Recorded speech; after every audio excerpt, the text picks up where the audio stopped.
the further your head goes in front of your toes, the more vulnerable you become. So we want to keep a more of an upright posture when we're doing this drill, when we're fighting from the clinch.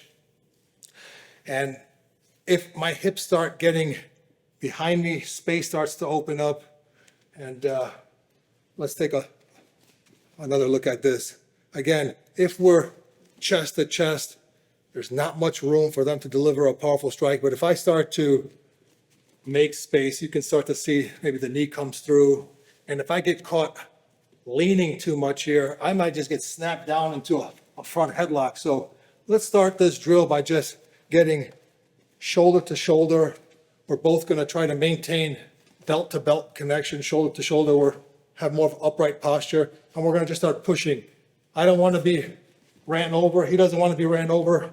We're trying to maintain chest to chest connection here.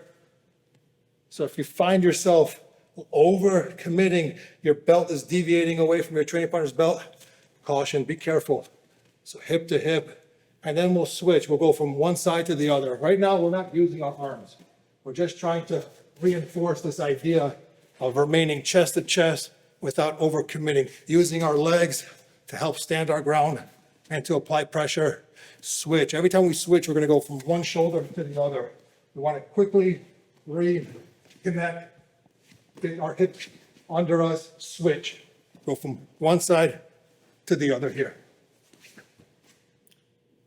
Once you get used to going from side to side, essentially from shoulder to shoulder, now we'll introduce those arms. And we have an even position now. We're in the clinch, but we're pretty much a mirror. I have an underhook. Ibro has his underhook. I have an overhook. Ibro has his overhook. And we're just going to practice pummeling. Just like we did earlier. Every time we pummel, we're going from one side to the other. One side to the other. You know, one of the common problems we see when people start to pummel is there's no pressure on this overhook.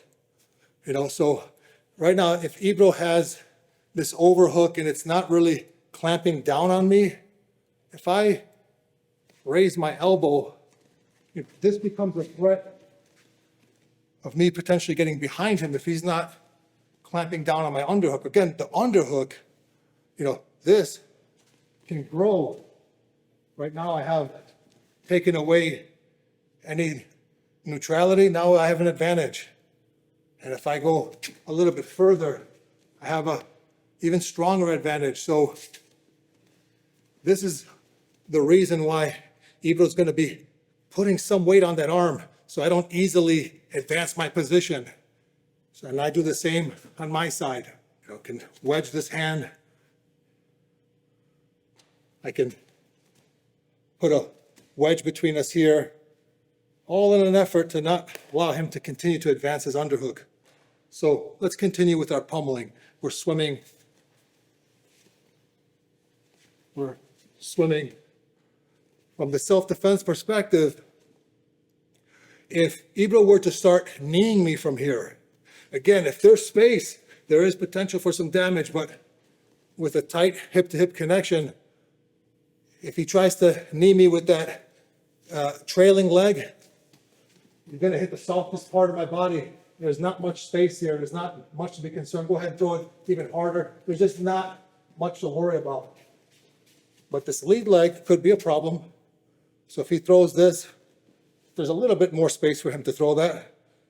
But as he throws that, it's very easy for us to just scoop grip this, and now we have a good position here to take him down pretty easily. So again, the clinch is our best friend in a fight. It's oftentimes the bridge to the ground. If you don't want to go to the ground, you should have a good clinch. If you want to go to the ground, you should have a good clinch. And this is going to help you, have some peace of mind. Again, they're not just going to body lock you here. If I allow Ibro to get both his arms under, this is a problem. But he has a problem if he's trying to body lock me now. It's my underhook. So this is where the drill comes in. If Ibro starts to pummel and I have no response, he advances to that body lock. So this is a drill you're going to have immediately have defensive value. As soon as you sense that he's making an effort to get double underhooks, advance his position, we immediately take away his advancement on the other side. So if I feel him again starting to pummel, we take away that advancement. If he feels me trying to advance, he instinctively neutralizes my advancement.